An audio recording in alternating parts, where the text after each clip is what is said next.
বছরের শেষ দিনটা ছিল 25শে ডিসেম্বর, আর আমরা করেছিলাম বিরিয়ানি পিকনিক আর আমাদের ছাদেতে, বুঝেছো? আর দেখো বিরিয়ানিটা এত ভালো হয়েছিল। তো আমি ভাবলাম যে যখন বিরিয়ানিটা করব তো তোমাদের সাথে রেসিপিটাও শেয়ার করে নিই। তো হ্যালো সবাইকে, আমি Manali, welcome to my blog. তো তোমরা প্লিজ সাপোর্ট করো। আর এখানে দেখো প্রথমেই মাটন নিয়ে নিয়েছি, আর এখানে করছি পেঁয়াজ বেরেস্তা।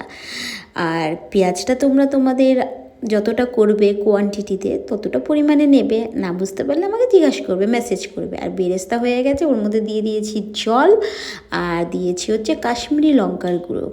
আর হ্যাঁ, আমি কিন্তু বিরিয়ানিতে এক ফোঁটা কালার ইউজ করি না, আমি বিরিয়ানিতে এই বেরেস্তার কালারেই কালার হয়ে যায়।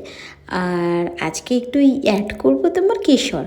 তো যাই হোক, একদম কাশ্মীরি লঙ্কার গুঁড়ো দিয়ে আমি আলুগুলো এর মধ্যে দিয়ে দিয়েছি। এবার আলুগুলো যতক্ষণ না 80% সেদ্ধ হবে ততক্ষণ কিন্তু আমি আলুগুলোকে জাল দেব, মানে বেরেস্তার মধ্যে ফোটানো হবে। আর এখানে কিন্তু আমি নিয়ে নিয়েছি লঙ্কা, আদা রসুনের পেস্ট করে, সেটাকে আমি জল বার করে নিয়েছি, বুঝেছ? মানে আমি পেস্টটা পুরো মানে ছেঁকে নিয়েছি। আর আলুগুলোকে আমি তুলে নিয়েছি। আর এর মধ্যে দেখো এই যে বেরেস্তা আর ওই লঙ্কার গুঁড়োর মধ্যে আমি এই মশলাটাকে দিয়ে দিলাম। আর এখানে দিয়ে দেবো মাটনগুলো। মাটনের পিসগুলো দেখেছো? আজকে অনেকটাই বড় বড় পিস করা হয়েছিল। আর মাটনের কোয়ালিটিও অসম্ভব ভালো ছিল। মাটনের কোয়ালিটি যদি ভালো দিয়ে বিরিয়ানি করো, বিরিয়ানি ভালো হবেই। সে তুমি যেমনভাবেই করো, শুধু নুনটা ঠিকঠাক বুঝে দিও। বেশি হলে তো ভালো হবে না, বলো? নুন কাটা হয়ে গেলে খাওয়া যায় না, নুন কম হলে তাও খাওয়া যায়, চলে যায়। তো এখানে মাটনগুলো দিয়ে দিচ্ছি। আর ওই যে উকি মারছে দেখেছো আলুর কালার কিন্তু একদম ব্রাউন হয়ে গেছে। আর আজকে আমি দাদা বৌদি স্টাইলেই বিরিয়ানিটা করছি। আর এরকম বিরিয়ানি আমরা বাড়িতে প্রায় করে খাই, কিন্তু আজকে ভাবলাম যে তোমাদের সাথে শেয়ার করি আমি কিভাবে দাদা বৌদির বিরিয়ানিটা করি। তো তোমরা এভাবে করে দেখো, বিশ্বাস করো তোমাদের গন্ধে স্বাদে কমতি তোমরা পাবে না। বাস মাটনের কোয়ালিটিটা ভালো এনো, যেরকম দাদা বৌদিতে যারা খেয়েছো জানো যে ওখানের মাটনের কোয়ালিটি কত ভালো দেয়। তো এখানে আজকে আমাদের 13 জনের জন্য বিরিয়ানি হচ্ছে, বুঝেছো? তো এখানে এবারে কি করব বলো তো? এবারে এই মশলার সাথে আর আমি অ্যাড করলাম এখানে বিরিয়ানির মশলা তোমরা রেডিমেড যেমন মুদিখানা দোকানে পাওয়া যায়, গোটা মশলা নিয়ে এসে তোমরা ওইটাকে রোস্ট করে গুঁড়ো করে দেবে, বুঝেছো? আমি তাই করেছি। আর এখানে আলুগুলো দেখালাম। আর এই দেখো পুরো অর্ধেক হাঁড়ি মাটন হয়ে গেছে। তো এই হাঁড়ির মধ্যেই মাটনটা এখন ভালো করে আমি নাড়াচাড়া করে 40 মিনিট আমি সেদ্ধ করব। আমি কিন্তু প্রেশার কুকারে মাটন দিই না, আর এতজনের তো দেওয়া পসিবলও না। আর যখন বাড়িতে করি তখনও দিই না। মাটন খুব ভালোভাবেই সেদ্ধ হয়ে যায়। তোমরা এভাবে করো তো বুঝতে পারবে মাটনটা কত ভালোভাবে সেদ্ধ হয়ে যায়। তো আমি এখন ভালো করে নাড়াচাড়া করছি। আর আমি একা না, আমার সাথে ও ছিল আজকে। আর এখানে দেখো মাটনটা পুরো একদম।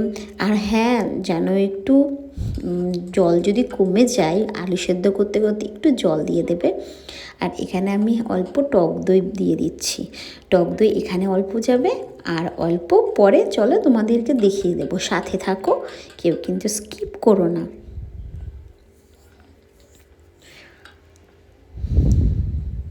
তো এখানে এই দেখো আমি পুরো চাপা দিয়ে রেখে দিয়েছি পুরো 40 মিনিটের জন্য।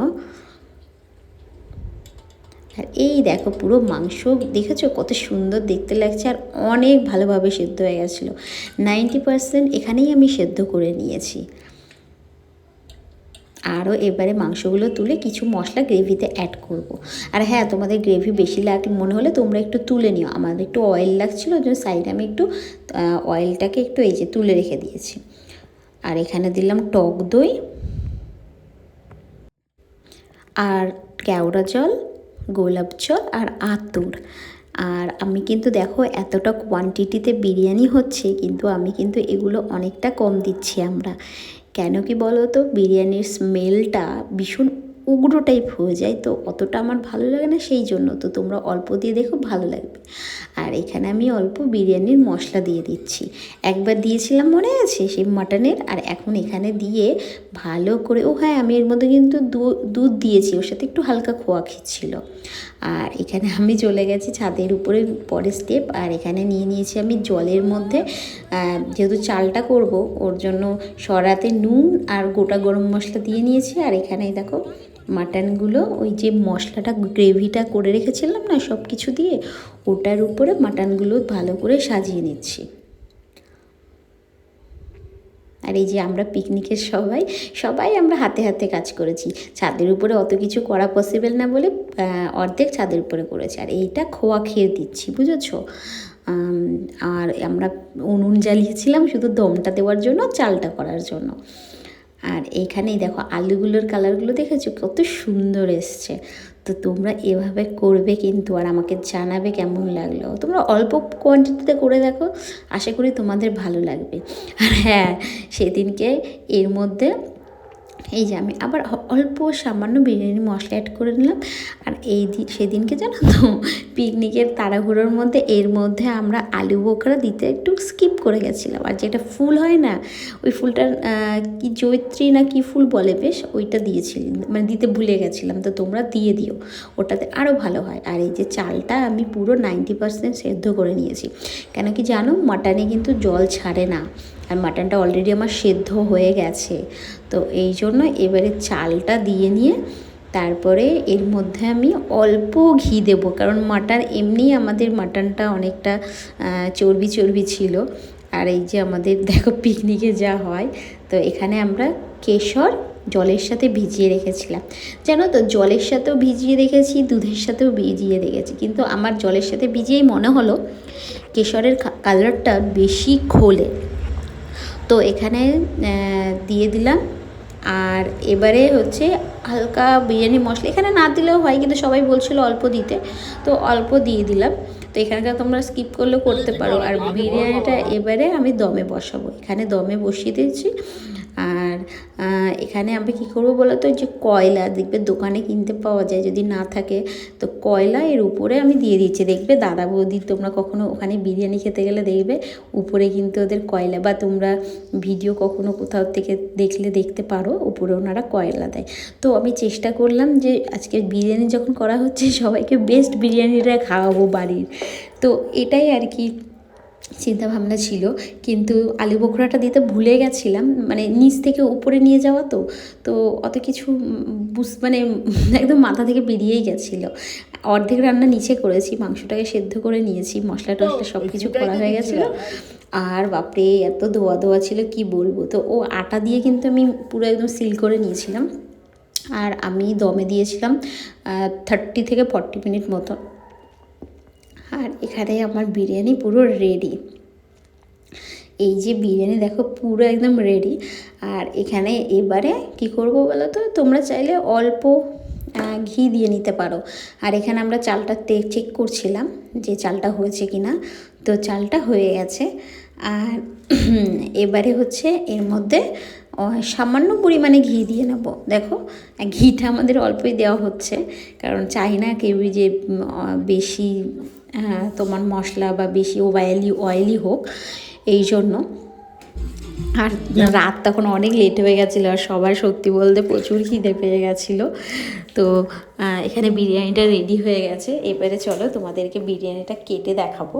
আর এই উপরটাই সাদা বলে ভেবো না যে কি কেমন বিরিয়ানি, এমন যখন কাটা হবে তখন বুঝতে পারবে। মানে অনেকে বুঝতে পারে না, জানে না অনেকে। আমিও আগে যখন বিরিয়ানি করতাম অনেকগুলো লেয়ার দিতাম জানো তো, কিন্তু এখন অনেকবার করে তারপরে এখন বুঝে গেছি যে কিভাবে কি করলে ভালো হয়। তো সেই জন্য এখন পুরো এভাবে বিরিয়ানিটা আমি করি। আর এরকম বিরিয়ানি তোমরা বাড়িতে বানিয়ে দেখো। আমি রেসিপিটা এই জন্যই তোমাদেরকে দিলাম, কারণ আমি চাই সবাই বাড়িতে বেস্ট বিরিয়ানিটা বানিয়ে খাক। আর তোমরা লোকজন আসলে বানাতে পারো, তোমরা এত প্রশংসা পাবে কি বলবো। সেদিনকে আমার ফ্রেন্ডরা বিরিয়ানি খেয়ে এত খুশি হয়েছে, আবার বলছে আরেকদিন বিরিয়ানি খাওয়ার কথা। কি বলবো আর বলো। তো যাই হোক, জানো আমাদের বিরিয়ানি মানে এই যে আমি এখন এডিট করছি, তোমাদেরকে ভয়েস দিচ্ছি। এখনই আমার মনে হচ্ছে কাশ এখন যদি এক থালা হতো, আমি পুরো একদম খেয়ে নিতাম। মোটা হচ্ছি তো কি, খাওয়ার সাথে কোনো কিছু কম্প্রোমাইজ করা যাবে না, কি বলো তোমরা বন্ধুরা? তো যাই হোক, আমরা এবার খাওয়া দাওয়া করলাম, আর সববার তো খিদে পেয়ে গেছিলো। আর মাটনের পিসগুলো এক একটা যা ছিল না, মানে যারা রেওয়াজি চর্বি খেতে পছন্দ করে তাদের তো দেখে একদম লোভ লাগবে, জাস্ট সিরিয়াসলি লোভ লাগবে।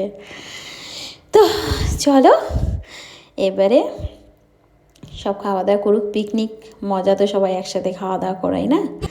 তো এখানে আমরা সব ফ্যামিলি ফ্রেন্ড সবাই মিলে 25শে ডিসেম্বরটা খুব ভালোভাবে সেলিব্রেট করলাম। আর তোমরা জানিও তোমরা 25শে ডিসেম্বর কী করেছো, ঘুরতে গেছো নাকি পিকনিক করেছো? তো আমার তো মনে হয় সবার সাথে এক জায়গায় থাকা, পিকনিক করা বা এক জায়গায় গল্প করা, এটা অনেক আনন্দের। আর ওই যে ও কিন্তু চিকেন খায় না, সরি মাটন খায় না, তো ওর জন্য তাও মাটনেরও উপরে যে সাদা রাইসটা ওটা খেয়েছে, জানো তো। তো সবাই বলছে খুব ভালো হয়েছে, খুব ভালো হয়েছে, ফ্রেন্ডসরা সবাই মানে ভীষণ ভালো বলছে। তো তোমরা একদিন এভাবে বানিয়ে খেও, আশা করি তোমাদের ভালো লাগবে, ভালো লাগবে মানে খুব ভালো লাগবে। আর সত্যি কথা বলতে সেদিনকে সবাই মিলে মিশে আমরা কাজ করেছি। আর কি বলবো, এই পিকনিকের মজা তো এটাই, কিন্তু অর্ধেক নিচে করা হয়েছে কেন কি উপরে অত কাঠ টাট অত কিছু, মানে আমাদের পিকনিকের প্ল্যানটা দিনের দিন হয়েছিল, বুঝলে, সেই জন্য আমরা সবাই যেটুকু পেরেছি সেটুকুভাবেই করেছি। ভালো লাগলে প্লিজ লাইক কমেন্ট শেয়ার করে দিও, আর সবাই ভালো থেকো। তো এখানে সবাইকে জিজ্ঞাসা করছিলাম যে কেমন হয়েছে, তো সবাই এক্সপ্রেশন দেখেই বুঝতে পারছো কেমন হয়েছে না হয়েছে।